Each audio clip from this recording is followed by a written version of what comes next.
MBBS in abroad. Apollo MedSkill 6 years of MBBS program will be completed in 35 lakhs only. ఇగో వాళ్ళ friend కనిపిస్తున్నాడు. అట్లాగే ఈ cycle తొక్కుతున్నటువంటి బాబుని ఒక్కసారి చూడండి. నేను విజువల్ ప్లే చేస్తాను, ఒక్కసారి చూడండి. సో ఈ విజువల్ మనం చూసినప్పుడు యాక్చువల్లీ అక్కడ ఆయన పాపం మా గతుకుల రోడ్డు ఉంది కదా, దాని నుంచి పైకి కొంచెం అప్ ఎక్కడానికని ట్రై చేస్తున్నాడు. స్లిప్ అయిపోయి కింద పడ్డాడు. అప్పుడే ఈ బస్ అక్కడి నుంచి వస్తోంది. పాపం ఈ డ్రైవర్ కూడా గమనించిండో లేదో, అసలు కనిపించలే అనుకుంటా డ్రైవర్కి కూడా. ఈ డ్రైవర్ కూడా ఆయనకు కనిపించకుండానే ఆ బాబు వితిన్ సెకండ్స్ ఏముంది, జస్ట్ సెకండ్లోనే ఆ బాబు కింద పడ్డం, ఆ తర్వాత ఈ ఫ్రంట్ టైర్ ఆయనని మీదికెళ్ళి వెళ్ళిపోయింది. అట్లా మీరు చూడండి ఒకసారి విజువల్. వెంటనే అక్కడ ఉన్న వాళ్ళు అరిచిండ్రు, దెన్ బ్యాక్ వచ్చేసిండు. వచ్చిన తర్వాత కూడా ఆ బాబు కొంచెం కదులుతున్నాడు, బయటికి వెళ్ళిండు. గట్టిగా అరిచిండ్రు. ఆ తర్వాత జయతీష్ చౌహాన్ ఆయన పేరు వచ్చేసి, వాళ్ళ ఫాదర్, ఆ బాబుకి కేవలం 10 సంవత్సరాలు మాత్రమే. ఆయన ఏం మాట్లాడినరో ఒకసారి వినండి. పాపం తండ్రి ఆవేదన అంతా ఇంత కాదు. ఒక్కసారి స్కూల్ నుంచి 3:30కి వచ్చాడు. వచ్చి బ్యాగ్ పెట్టేసి ఇంట్లో నుంచి ఆడుకోనికి వెళ్ళాడు, సైకిల్ తీసుకొని వెళ్ళాడు. అక్కడ వెళ్తే ఆ రోడ్ బాగాలేదు. అక్కడ ఆడుతూ మళ్ళీ బస్సు వచ్చింది. రోడ్ బాగాలేదని పడి కిందకి పడిపోగానే ఆ బస్సు టైర్ ఎక్కించేసాడు. టైర్ ఎక్కగానే ఆ డ్రైవర్ ఏమో లేదు, బస్సు ఎక్కలేదు, పడిపోయాడు. పడిపోగానే అప్పుడు నేను కొంచెం దూరం ఇంటికి తీసుకొచ్చేసిన. ఇంటికి తీసుకురాగానే చూస్తే ఏం అది కాలేదు. హాస్పిటల్ తీసుకుపోయినా. హాస్పిటల్ తీసుకుపోతే ఎక్స్రే చేస్తే బ్యాక్ పోని వెళ్ళిపోయింది. మళ్ళీ వేరే హాస్పిటల్ కూడా కాలేదు, వేరే హాస్పిటల్ తీసుకెళ్ళన్నారు. తీసుకుపోయినాము, సిటీ స్కాన్ అన్ని చేశారు. ఆ లోపల మళ్ళీ అక్కడ కూడా వేరే హాస్పిటల్ తీసుకోవండి, పెద్ద హాస్పిటల్ తీసుకోపోతే వెళ్తూనే ఆల్రెడీ బాబు సీరియస్ కండిషన్ లో అయిపోయింది. అది మొత్తం కూల్ అయిపోయింది, బాడీ అంతా కూల్ అయిపోయింది. అక్కడే అడ్మిట్ అవ్వగానే జస్ట్ ఇట్లా లోపల పోగానే బాబు చనిపోయాడు. 5 సంవత్సరాల బాబు, మా బాబు, ఒక కొడుకు నా బాబు. నాకు న్యాయం కావాలి, న్యాయం చేయండి. దీనికి కఠిన శిక్ష చేసి న్యాయం చేపిస్తే నాకు అది ఉంటుంది అంతే. సో వాళ్ళ ఫాదర్ వర్షన్ అది. ఏ తండ్రి అయినా ఇంతకంటే ఏం కోరగలుగుతాడు? నిజం చెప్పాలంటే కూడా ఈ బస్, ఇది క్వాంటమ్ లీప్ స్కూల్కి సంబంధించిన బస్. ఇగో ఈ బస్ టైర్ కిందనే ఆ బాబు పడి చనిపోయిండు. ఇప్పుడు పోలీస్ స్టేషన్కి తీసుకువెళ్ళి పూర్తిగా కేసు రిజిస్టర్ చేయడము, ఎంక్వైరీ చేయడం, ఇదంతా కూడా నడుస్తుంది. కానీ నిజం చెప్పాలంటే ఆ విజువల్ మనం చూసినా సరే ఎక్కడ కూడా మనకు కనిపించట్లేదు ఆర్ అనిపించట్లేదు ఈ బస్ డ్రైవర్కి సంబంధించిన మిస్టేక్ ఉందని.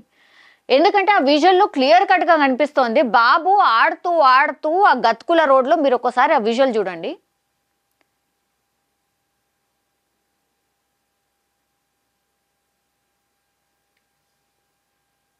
అంటే కనిపించే ఆస్కారం కూడా లేదు. అప్పటికి కూడా రివర్స్ తీసిండు ఆయన. ఆ బాబు ఇంకా కూడా కదులుతున్నాడు.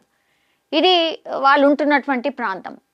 అయితే ఇక్కడ ఏంటి అని అంటే యాక్చువల్లీ గతుకుల రోడ్ ఉంది. వాళ్ళ ఫాదర్ కూడా మెన్షన్ చేస్తున్నాడు కదా, పూర్తిగా రోడ్ అంతా బాగాలేదు, మా బాబు ఆడుకోవడానికని వెళ్ళినప్పుడు ఆడుతూ ఆయన కింద పడిపోవడం, ఆ తర్వాత బస్ వచ్చి ఆయన మీదకి వెళ్ళిపోయింది అన్నటువంటి మాట చెప్తున్నాడు. కానీ అక్కడ క్లియర్గా మనకు కనిపిస్తోంది యాక్చువల్లీ ఆల్ ఆఫ్ సడన్ బాబు పడిపోయిండు. అప్పుడే కొంచెం గ్యాప్ కూడా ఉంది. అప్పుడే ఆ బస్సు రావడం, ఆ తర్వాత డ్రైవర్కి కూడా కనిపించదు. నిజం చెప్పాలంటే కూడా డ్రైవర్ మిస్టేక్ కూడా అక్కడ ఏం అనిపించట్లేదు. వెంటనే ఆ బస్ ఆయనని పూర్తిగా ఎక్కించినట్టుగా కూడా ఎక్కడ లేదు మనకి. సో కొద్దిగా అంటే దెబ్బలైతే తాకినాయి. 10 ఏళ్ల బాబు ఏముంటుంది చెప్పండి. అలా ఫాదర్ చెప్పినట్టుగా పూర్తిగా బ్యాక్ బోన్ అంతా విరిగిపోయింది. సో ఒక్కసారి ఆ టైర్ ఎక్కగానే ఆ బాబు బ్యాక్ బోన్ ఇరిగిపోయింది. ఆ తర్వాత పాపం ఎక్కడెక్కడ ఇంకా ఏం ఆర్గాన్స్ డ్యామేజ్ అయినాయో తెలియదు. కానీ వాళ్ళ ఫాదర్ ఒక ప్రయత్నం అయితే చేసిండు. ఆ హాస్పిటల్ తీసుకెళ్తే కూడా ఎక్స్రేలు తీస్తే కూడా బ్యాక్ బోన్ పూర్తిగా ఇదైపోయింది. ఆ తర్వాత ఆర్గాన్స్ ఒక్కొక్కటి అట్లా ఫెయిల్ అవుతూ పాపం వాళ్ళ చేతిలో కూడా ఏం లేకుండా అయిపోయింది. తను ఒకటే కోరుతున్నాడు, నాకు న్యాయం కావాలి, ఇట్లాంటివి ఇంకోసారి జరగకుండా చూడాలి అని. కానీ నిజం చెప్పాలంటే కూడా అక్కడ జరిగినది ఏంటి అని అంటే అక్కడ ఎవరి మిస్టేక్ అనిపిస్తలేదు. బాబు ఆడుతున్నాడు, అక్కడ స్లిప్ అయి పడిపోయాడు, ఆ బాబు అనుకోలేదు అక్కడి నుంచి బస్ వస్తుంది అని, ఆయన కూడా జరిగే అంత పరిస్థితి లేదు. అండ్ ఆ డ్రైవర్కి కూడా అసలు బాబు పడిపోయింది కనిపించలేదు. ఏదో తాకింది అనగానే అక్కడ ఉన్న వాళ్ళు అరవంగానే బ్యాక్ వెళ్ళిపోయాడు వెంటనే. అప్పటికి బాబు చలనం ఉంది, అంతా ఉంది. వీళ్ళు హాస్పిటల్ తీసుకుపోయినరు, వాళ్ళ ట్రయల్ వాళ్ళు చేసిండ్రు, కానీ పాపం బాబు అయితే బతకలేకపోయాడు. వీళ్ళు 35 సంవత్సరాలుగా సేమ్ అక్కడే ఉంటున్నారట, ఒకే ఒక్క బాబు. పాపం ఏ పేరెంట్ అయినా ఎవరైనా అనుకుంటారా ఆడుకోవడానికని వెళ్ళినటువంటి బాబు ఇట్లా తిరిగి రాని లోకాలకు వెళ్తాడని. కానీ దయచేసి ఇగో ఇట్లాంటి ఇన్సిడెంట్స్ జరిగినప్పుడైనా పిల్లలకి కొంత చూయించండి, అవగాహన కల్పించండి. బికాస్ ఇట్లా సైకిళ్ళు తీసుకొని రోడ్డు పైనకి వెళ్ళిన తర్వాత ఆటలో ఉంటూ వాళ్ళకు తెలియకుండానే ఇట్లాంటి ప్రమాదాలకు గురవుతూ ఉంటారు.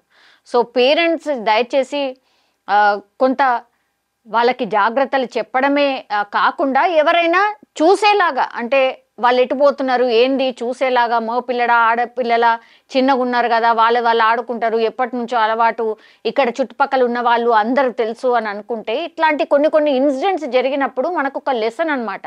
అట్లా కాదు, ఖచ్చితంగా ఈ పిల్లల మీద ఒక నిగరాని అనేది ఉండాలి. పేరెంట్స్ ఇద్దరు కూడా వర్కింగ్ అయిపోయేసరికి కూడా అట్లాంటి వ్యవస్థ ఉండట్లేదు. కాబట్టి ఇగో ఇట్లాంటి ఇన్సిడెంట్స్ జరిగినప్పుడు మాత్రం పాపం తల్లిదండ్రులకు కన్నీరు తప్ప ఏమీ ఉండట్లేదు. కానీ పాపం ఒక 10 ఏళ్ల బాబు అనుకోని సంఘటనతో మరణించడం మాత్రం చాలా చాలా బాధాకరం. ఇది జగద్గిరిగుట్ట ఆల్విన్ కాలనీలో జరిగినటువంటి దారుణమైన ఇన్సిడెంట్ ఇది.